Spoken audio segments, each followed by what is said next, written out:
Nous allons passer à une autre question venant de la part des internautes. Il se prénomme Jean-Luc et donc on va dire c'est mon homo. Alors alhamdoulilah, nous allons lire sa question.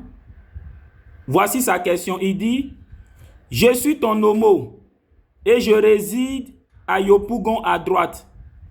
Une femme béninoise qui s'appelle Karine, qui fait zamou pour les brouteurs, me veut en mariage. Et son père, qui est fondateur d'école au Lièvre Rouge, m'a approché pour dire qu'il va faire descendre éclair sur un arbre et faire chauffer un caillou comme du feu. Et il a pris ma clé USB pour faire zamou d'argent pour moi. Est-ce que, avec une telle situation, je peux accepter un tel mariage? Hein? Ah, vraiment, hein? Ça, c'est sadique, c'est cruel. Alors ici, c'est mon émo. Shalom Jean-Luc, si tu me suis en ligne. Il dit comme ça qu'il y a une fille qui est béninoise qui fait zamou, autrement dit des pratiques occultes pour des brouteurs, pour que les activités marchent. Et donc cette fille se prénomme Karine, elle le veut en mariage. Et il se trouve que le père de cette dernière, qui est fondateur d'école ici au Lièvre Rouge, l'a approché et a voulu faire descendre l'éclair sur un arbre pour que, on va dire, Jean-Luc puisse le voir. Et il a même voulu aussi faire chauffer un caillou comme du feu pour que Jean-Luc puisse le voir.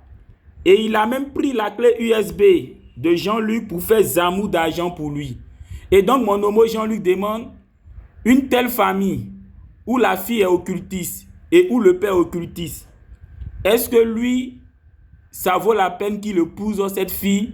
On va dire qu'il le veut en mariage. Et donc, alhamdoulilah, nous allons répondre à ta question. Déjà, il faut dire que c'est humiliant et c'est honteux pour un père de famille de venir chercher un mari pour sa fille de cette façon. C'est vraiment humiliant, c'est vraiment honteux. Mais ce qui est intéressant, alhamdoulilah, du moment où cette fille est occultiste, laissons son père, parce que c'est la fille qui te veut en mariage. Du moment où elle est occultiste, elle pratique le vaudou, qui est la sorcellerie béninoise, voilà ce que le Coran dit. Dans la sourate 2, le verset 221, Allah dit: et n'épousez pas les femmes associatrices, tant qu'elles n'auront pas la foi.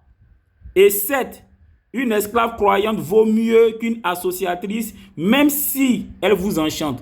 Et donc dans la sourate 2, le verset 221, Allah dit: ne vous mariez point, autrement dit, ne mariez jamais une femme associatrice. Une femme associatrice, c'est une femme qui a des gris-gris, c'est une femme qui a des bagues de protection, c'est une femme, on va dire, qui pratique l'occultisme.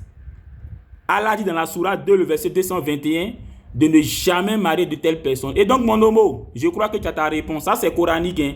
Maintenant, quand on prend bibliquement, parce que je suppose que tu es chrétien, selon la Bible, en Deutéronome chapitre 18, le verset 10 à 12, la Bible dit de ne pas cohabiter avec un féticheur, avec un charlatan, et de ne même pas cohabiter avec une personne qui va consulter les devins ou encore les charlatans.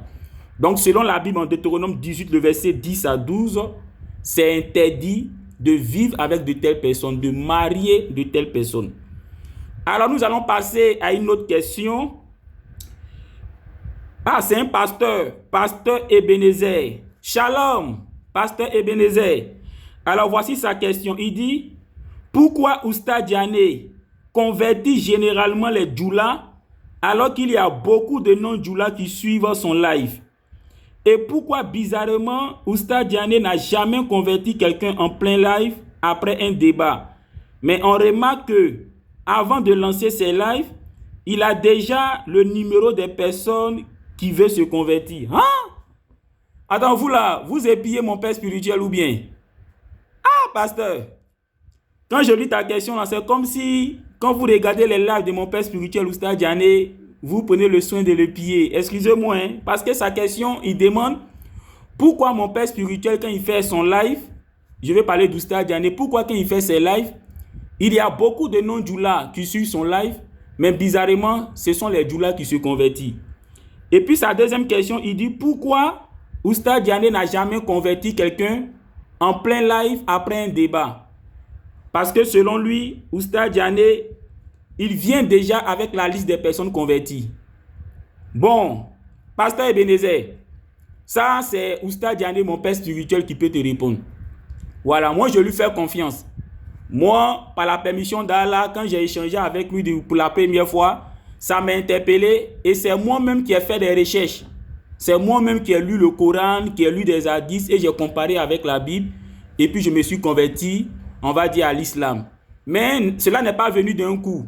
C'est lorsque j'ai croisé Oustaz Diané et qu'il m'a démontré que Jésus n'est pas Dieu, c'est en ce moment que moi-même, personnellement, j'ai commencé à faire des recherches en lisant le Coran, les hadiths, tout ça. Et puis j'ai fini par comprendre que l'islam est la vérité. Mais pour ta question là, pourquoi mon père spirituel Oustaz Diané, quand il fait ses lives, c'est essentiellement les djoulas qui se convertissent. Là, c'est mon père spirituel qui est mieux placé pour te répondre. Et puis pour ta deuxième question aussi, pourquoi il ne convertit pas les gens en plein live après un débat, mais selon toi, voilà, il vient d'avance avec les listes des personnes qui veulent se convertir. En tout cas, c'est mon père spirituel Oustaz Diané qui est mieux placé pour te répondre.